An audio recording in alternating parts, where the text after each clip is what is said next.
జై సాయిరామ్. అందరికీ నమస్తే, అందరికీ గుడ్ మార్నింగ్.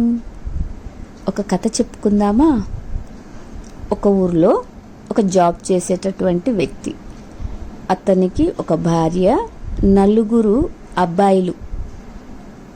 వాళ్ళ పిల్లల్ని మంచి చదువులు చదివించుకుంటూ తను జాబ్ చేసుకుంటూ ఎంతో హ్యాపీగా జీవనం గడుపుతూ ఉంటాడు. పిల్లలకి ఎంతో కష్టపడి మంచి మంచి చదువులు చదివించి మంచి ఉద్యోగాలలో సెట్ అయిపోతారు పిల్లలు, భగవంతుని దయ వల్ల. ఇలా జరుగుతూ ఉన్నప్పుడు పిల్లలకి పెళ్ళిళ్ళు అవుతాయి, కోడళ్ళు వస్తారు, మనవాళ్ళు కూడా ఉంటారు. ఇలా జరిగేటప్పుడు తను జాబ్లో కూడా రిటైర్డ్ అయిపోతారు.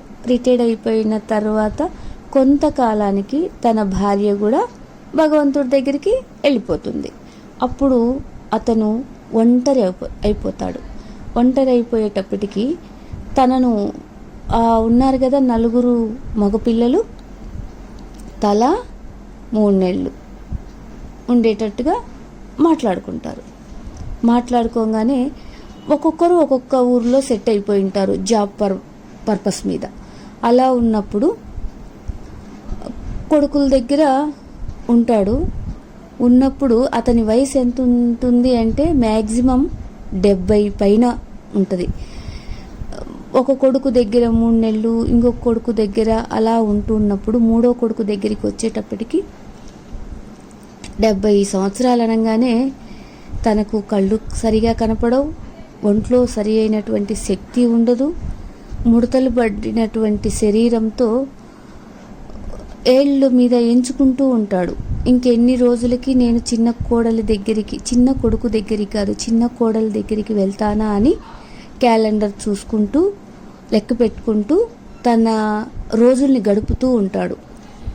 ఈ మిగతా వాళ్ళందరూ బాగా చూసుకుంటారు, బాగా చూసుకోరు అని కాదు.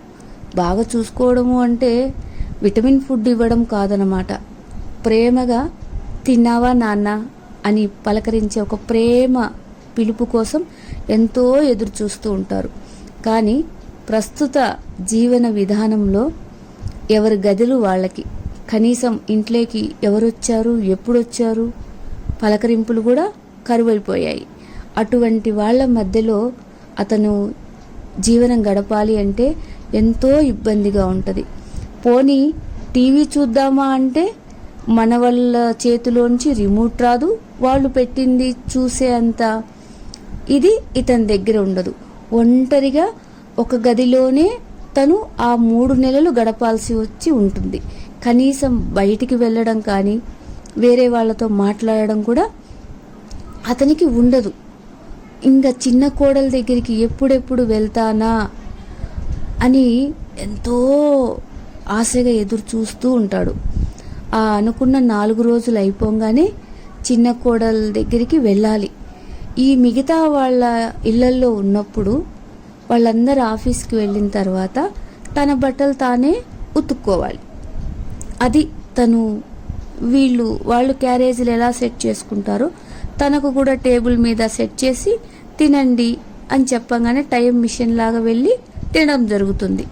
అక్కడ ప్రేమ ఆప్యాయతలకు చాలా కరువులో ఉంటాడనమాట.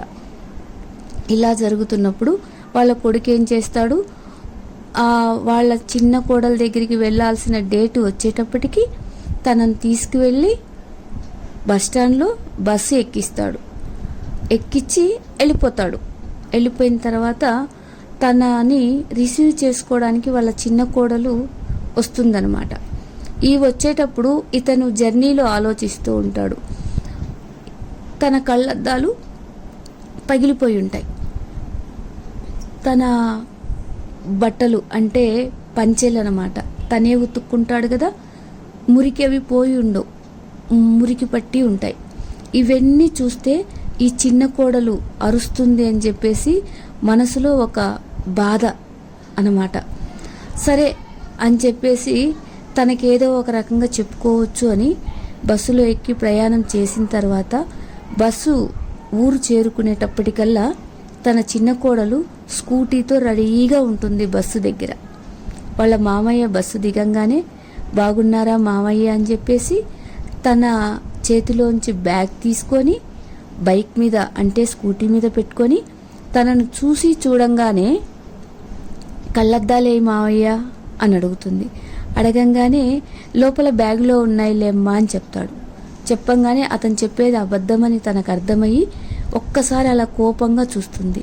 అప్పుడు చెప్తాడు, అమ్మ పగిలిపోయాయి అందుకని లోపల పెట్టాను అని చెప్తాడు. అంటే నీకు కళ్ళద్దాలు కూడా తీసిచ్చేంత టైం దొరకకుండా ఉందా మీ పిల్లలకి అని చెప్పేసి అంటుంది. పోనీలేమ్మా ఏమీ అనొద్దు అని చెప్పేస్తాడు. చెప్పంగానే తను ఇంకా స్కూటీ మీద తీసుకువెళ్ళాలి కదా, ఏం మావయ్య బట్టలన్నీ మురికిగా ఉన్నాయి అని అడగంగానే ఏమీ మాట్లాడకుండా తలదించుకుంటాడు. వెళ్ళే మార్గమధ్యంలో తనకెంతో ఇష్టమైన బాదం పాలను తాపించుకొని మళ్ళీ బైక్ ఎక్కించుకొని తను బైక్ స్టార్ట్ చేసేటప్పుడు అలా ఊపుతుంది కదా, అప్పుడు తనకి ఏదైనా ఇబ్బంది జరుగుతుంది అని ఆ అమ్మాయి ఏం చెప్తుందో తెలిసిన, మావయ్య నా భుజం పైన చెయ్యి వేసి తలవాల్చి గట్టిగా పట్టుకొని కూర్చోండి మావయ్య అని చెప్తుంది. ఆ మాట వినంగానే అతని మనసు హృదయం బరువెక్కిపోతుంది.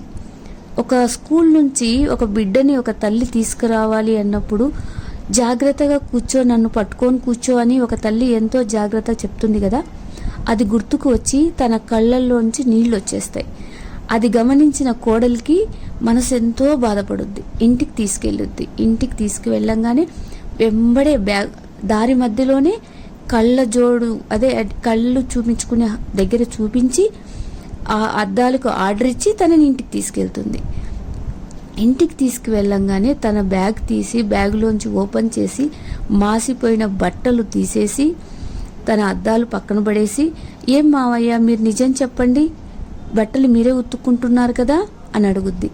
లేదమ్మా వాషింగ్ మిషన్లో వేస్తారు అని అడిగి అని చెప్పి తను తలదించుకుంటాడు. ఒక టీచర్ లాగా తను కొచ్చినేస్తుందన్నమాట. టీచర్ ముందల అబద్ధాలు చెప్పే స్టూడెంట్ లాగా తను తలదించుకుంటాడు. తలదించుకోగానే ఆమె, నాకు తెలుసు మావయ్య మీరు ఇంతే, ఏమి నేను బాగా చూసుకోనా, ఎక్కడికి నిన్ను పంపించడం నాకు ఇష్టం ఉండదు, నా దగ్గరే ఉండు అంటే మీరేమో వినరు, ఇలా మిమ్మల్ని చూసుకోవడం నా మనసు చాలా బాధాకరంగా ఉంది, మీరు నా దగ్గరే ఉండిపోండి మావయ్య అని తను ఎంతో ప్రేమగా చెప్తుంది. ఇది చెప్పంగానే ఆమె 2 చేతులలో తన ముఖాన్ని పెట్టి ఎక్కెక్కి చిన్న పిల్లాడిలాగా ఏడుస్తాడు. ఎందుకు మావయ్య ఇలా బాధపడుతున్నారు అని అడిగితే ఆయన ఏం చెప్తాడో తెలిసిన, కన్న తల్లి ప్రేమను రుచి చూపిస్తున్నావు, కన్న బిడ్డలాగా చూసుకుంటున్నావు, వచ్చే జన్మంటూ ఉంటే మళ్ళీ నీ కడుపున బిడ్డగా పుట్టి నీ ప్రేమను పొందాలని ఉంది అని చెప్పేసి చెప్తారు. మీరు నా దగ్గరే ఉండిపోండి మావయ్య అని అడుగుద్ది. అప్పుడు చెప్తాడు, నీ దగ్గర ఉన్న ఈ 3 నెలల ప్రేమని మిగతా 9 నెలలు నేను దాచుకొని ఉంచుకుంటానమ్మా అని చెప్పేసి తను ఎంతో బాధపడతాడు. అప్పుడు ఆ కోడలు తనని ఎంత ఆప్యాయంగా దగ్గరికి తీసుకుంటుంది అంటే ఒక కన్న తండ్రిలాగా కన్న బిడ్డలాగా చూసుకొని, మీరు ఏమి బాధపడవద్దు, మీరు నా దగ్గరే ఉండండి మావయ్య అని తనని ప్రాధేయపడుతూ ఉంటుంది. మనం ఇక్కడ ఆలోచించవలసినటువంటి ఒక్క విషయం ఏంటి అంటే, ఎవరికైనా ఒక పెద్దవాళ్ళు అంటే మన ఇంట్లో ఉన్న పెద్దవాళ్ళకి మనం టైంకి ఫుడ్ ఇస్తున్నామా అనేది కాదు, ఏం పెడుతున్నామా అనేది కాదు, పచ్చడి అన్నం పెట్టినా కూడా ప్రేమగా వాళ్ళకి కావాల్సింది 4 పలకరింపులు ఇచ్చాము అంటే హ్యాపీగా 100కు పైన జీవిస్తారు. వాళ్ళని మనం ఏది ఇస్తే అది మనకు వస్తుంది. ప్రేమతోనే మనం దేన్నైనా జయించగలం. తల్లిదండ్రుల్ని దయచేసి ప్రేమగా ఆప్యాయంగా చూసుకోవాలి.